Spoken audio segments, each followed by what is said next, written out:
रावण के पास जाकर के इसने ये सारी बातें कह दी। और जब ये सारी बातें कही तो रावण ने कहा कि ठीक है भाई, कुछ योजना बनाएंगे, दे करके आएंगे। बोला नहीं नहीं भैया, मैं भी तो मायावी राक्षसी हूँ।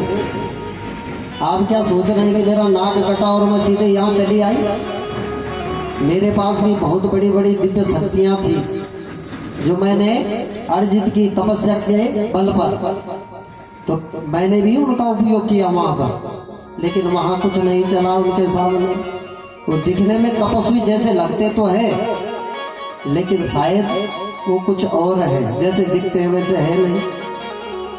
तो रावण ने कहा कि हम तो मायावी है ही, बोला इनकी लीला करेंगे उसी प्रकार से।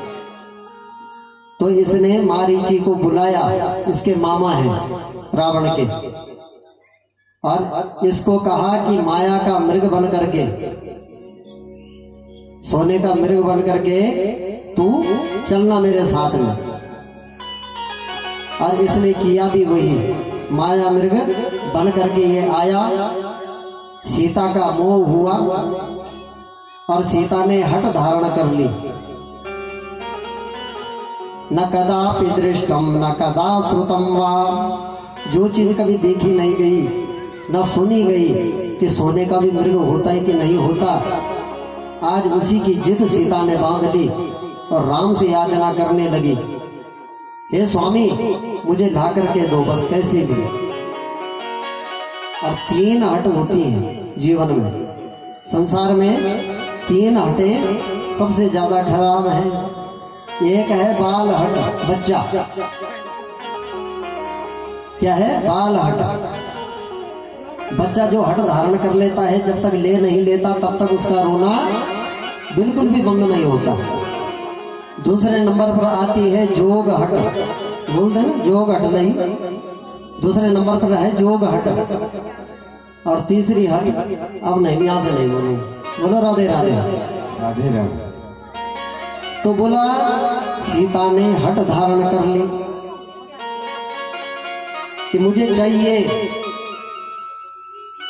भगवान राम ने समझाया तो बहुत, ऐसा नहीं होता है। सोने का मृग तूने कहाँ देखा? अरे बोला शायद हो सकती कोई नई रचना हो माँ भगवती की, पर लेके आओ मेरे लिए। तो राम जी को जाना पड़ा।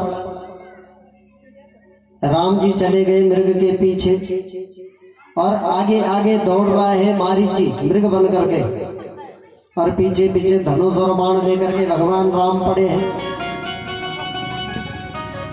अब कितनी दौड़ तक दौड़ेगा? दौड़ते दौड़ते थक गया।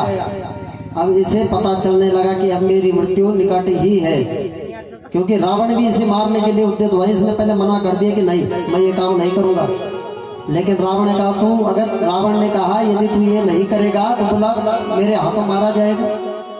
तो इसने मन में सोचा कि इस पापी के हाथों मारने से बढ़िया है कि भगवान के हाथों जा करके मारूं।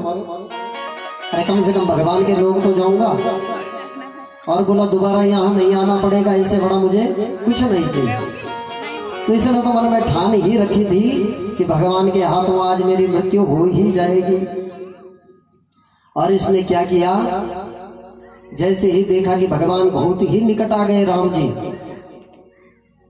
तो हा लक्ष्मण मैं मारा गया, मैं मारा गया, राम जी की आवाज बना करके बोलने लगा, ये चिल्लाने लगा।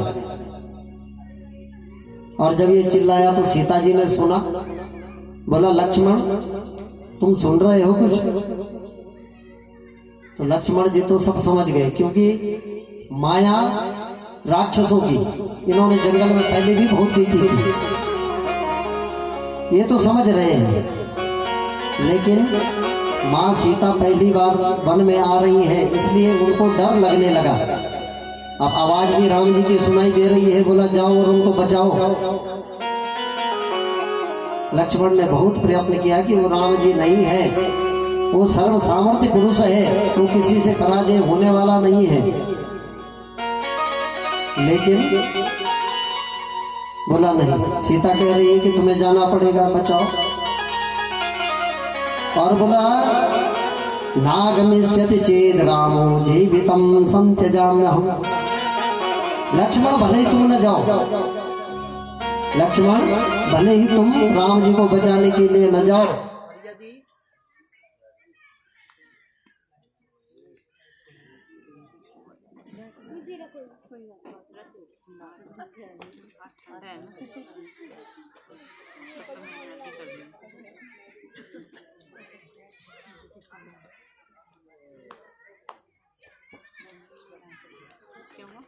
नारायण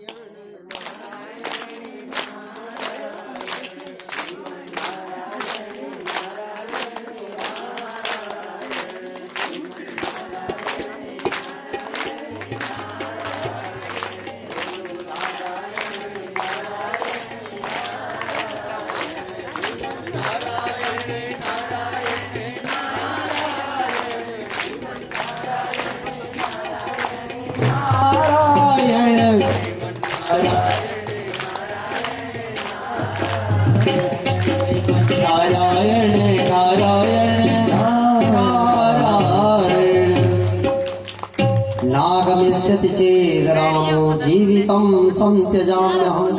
जीते जी मैं मर जाऊंगी। हे लक्ष्मण, यदि राम आज वापस नहीं आए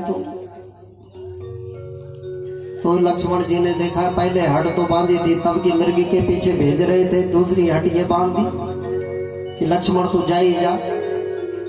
मुझे तो भैया ने यहाँ पर भाभी की सेवा के लिए रखा था, अब यही हट कर रही है तो क्या करूं। तो बोला, लक्ष्मण जी ने एक रेखा खींची उस कुटिया के इधर उधर और बोला, जिसको कहते हैं लक्ष्मण रेखा। लक्ष्मण रेखा मतलब लक्ष्मण ने खींची जो रेखा वो लक्ष्मण रेखा। तो बोला, इसके इस दायरे से बाहर कभी मत निकलना, समझा भी दिया। और इसके अंदर जब तक आप रहेंगी, बोला सुरक्षित रहेंगी। यहाँ पर साक्षात ब्रह्मा विष्णु महेश भी आपका कुछ नहीं बिगाड़ पाएंगे। बोलो दुर्गे मैया की जय। जब तक इसके अंदर है तब तक आप सुरक्षित हैं, ऐसा कहकर के लक्ष्मण जी चले गए। और ये जा रहे हैं राम जी को ढूंढने, और राम जी मारीच जी का वध करके वापस आ रहे हैं उधर से। अब राम जी पर दृष्टि पड़ी तो प्रसन्न हो गए लक्ष्मण जी।